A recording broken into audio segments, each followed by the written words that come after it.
سوراخ ہیں. ایک ناک کے سوراخ سے قرآن کی مہک سونگتا ہوں, دوسرے سے محمد کے فرمان کی مہک سونگتا ہوں. میرے پاس تیسرا سوراخ ہی نہیں کہ ہم کسی اور چیز کی خوشبو کو سونگ سکیں. ہمارے دو ہی پیر ہیں, ایک رب کے قرآن کی طرف اڑتے ہیں اور دوسرے محمد کے فرمان کی طرف اڑتے ہیں. ہمارا تیسرا پیر ہی نہیں کہ تیسری طرف چلیں. ہمارے پاس صرف دو ہی پیر ہیں, ایک رب کے بنائے ہوئے مکے کی طرف اڑتا ہے اور دوسرا محمد رسول اللہ کی دفن ہونے والی جگہ مدینہ کی طرف اڑتا ہے. ہم ایمان مکے والے مدینے والے پر لائے ہیں. ہمارا تیسرا پیر ہی نہیں کہ کسی اور شہر کو ہم مقدس مانے جو مکہ اور مدینہ کو مانتے ہیں. او لوگوں, اب کسی کے پاس تیسرا پیر ہو تو وہ اڑتا جائے, کسی کے پاس تیسری آنکھ ہو وہ دیکھتا جائے, اور ہم شوق سے کہیں گے کہ جاؤ رقیبوں نے رپٹ لکھوائی ہے جا جا کے تھانے میں, اکبر نام لیتا ہے خدا کا اس زمانے میں.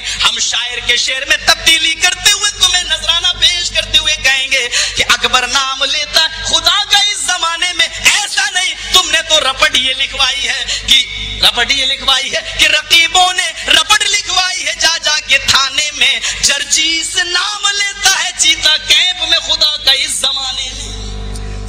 میرے پیارے ساتھیوں, شوق سے تم اپنا کام کرو, ہم آزادی دیتے ہیں. آؤ ہنر آزمائے ستمگر, ادھر آ ستمگر ہنر آزمائے, تو تیر آزما ہم جگر آزمائے. تو اپنا قانونی شکنجہ لے کے چل, ہم محمد کا فرمان لے کے چلتے ہیں. آج دیکھتے ہیں کس کے سینے میں کتنا دم ہے, کتنی طاقت ہے. اللہ کی قسم, جب تک بولوں گا رب کا قرآن بتاؤں گا, نبی کا فرمان بتاؤں گا. سنیے, میری خوش نصیبی اس میں ہے کہ ہم تو دوسرے مذہب کی کتابوں سے بھی جناب محمد رسول اللہ کی فضیلت بیان کرتے ہیں. آپ کیا کریں گے؟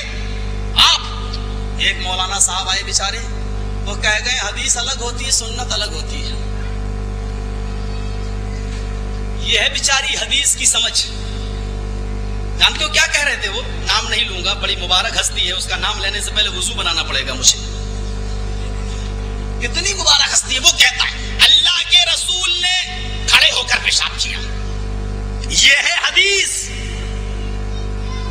اور اللہ کے نبی بیٹھ کر پیشاب کرتے تھے, یہ ہے سنت.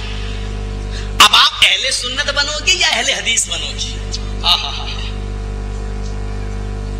اپنے گھر کی کتابیں ہی پڑھ لیے ہوتے تو یہ لفظ منہ پہ نہیں آتا. گھر کا بھیدی لنکا ڈھائے, اپنے گھر کی خانہ ساز شریعت کو تم خود ہی برباد کر رہے ہو, تو میں کیا کروں؟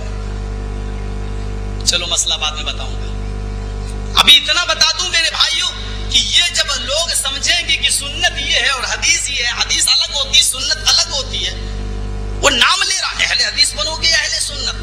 مطلب اگر اہل حدیث بننا تو کھڑے ہو کر پیشاب کرو. گنو گے کھڑے ہو کر پیشاب کرنے والے کس پارٹی میں زیادہ ہیں؟ اللہ کی قسم اگر گنانا شروع کر دوں اور ان مولویوں کی فہرست پکے ثبوت کے ساتھ, تو شاید آپ دوبارہ پروگرام نہیں ہونے دو گے.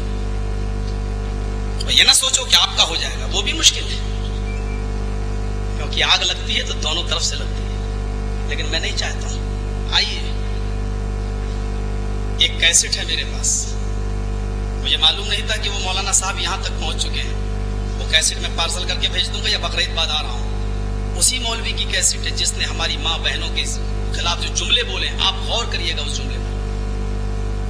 کہتا ہے اہل حدیث ہو, اپنی عورتوں کو میری مسجدوں میں بھی بھیج دیا کرو.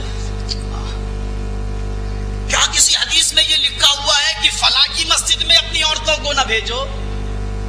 ہمارے گنڈے, چور, شرابی لڑکے بھی سب نمازی بن جائیں گے, اور 9 مہینے کے بعد تمہاری ماں بہن بیٹی کا جو رزلٹ نکلے گا وہ تمہارے سامنے آ جائے گا.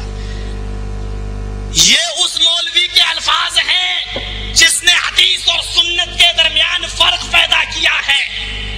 وہ کیسے اگر آپ سنو گے تو شرم سے چلو بھر پانی میں ڈوب مرو گے کہ کیا مولوی کے بھی الفاظ ہو سکتے ہیں.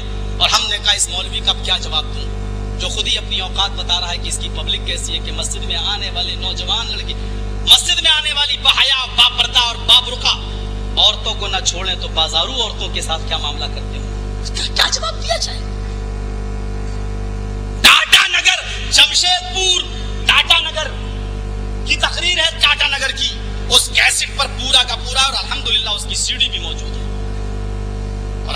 دور ایسا ہے کہہ نہیں سکتے ہو کیوں چلمن سے چھپے بیٹھے ہو، نہ صاف دکھتے ہو نہ آیا ہوتے ہو۔ آج کا دور ایسا ہے کہ تم جو بولتے ہو وہ ریکارڈ ہوتا ہے۔ یہاں بیٹھے بیٹھے جمشید پور میں فون کر کے ای میل کر کے آپ وہ کیسے بھی یہاں منگوا سکتے ہو۔ آج کا دور وہ دور ہے۔ آئیے مجھ سے موبائل نمبر لیجئے، آئیے مجھ سے ای میل نمبر لیجئے اور پکڑو میرا قریبان، کاٹا نہ کرو، جمشید پور میں فون کر کے پوچھو کہ الفاظ کہے تھے یا نہیں کہے تھے، میں یہاں بیٹھا ہوں۔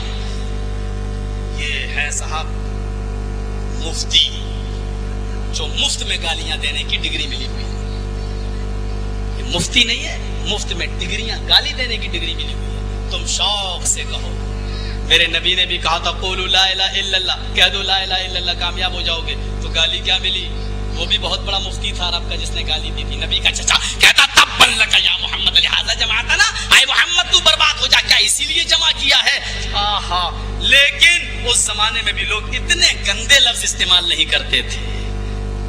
عورتیں خانہ کعبہ کا ننگا طواف کرتی تھی، لیکن اس دور میں بھی مجال نہیں تھی کہ ایک نظر اٹھا کر اس کو دیکھ لیا جائے، کیونکہ وہ عبادت سمجھا کرتی تھی، اس کو کوئی نظر اٹھا کے نہیں دیکھتا تھا۔ میرے بھائیوں، آئیے دیکھتے ہیں کہ 100 سونے کے سکے کس کو ملے۔ 100 سونے کے سکوں سے مراد، دیکھیے آج آپ کے پاس 4 لاکھ روپیہ ہے، 5 لاکھ روپیہ، لیکن آپ کا بیٹا اگر یہ قرآن جس نبی کے اوپر نازل ہوا، اللہ نے اس نبی کو یہ کہہ کر سرفراز کر دیا وَمَا أَرْسَلْنَاكَ إِلَّا رَحْمَةً لِلْعَالَمِينَ، اے نبی ہم نے تو آپ کو دونوں جہان کے لیے رحمت بنا کر بھیجا ہے۔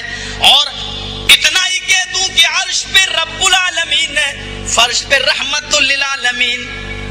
سنیے، قرآن ایک قانون ہے اور اس قرآن کو پریکٹیکل کر کے نافذ کرنے کے لیے اللہ نے ہستی بھیجی تو اس کے لیے انتخاب فرمایا جناب محمد رسول اللہ صلی اللہ علیہ وسلم کا۔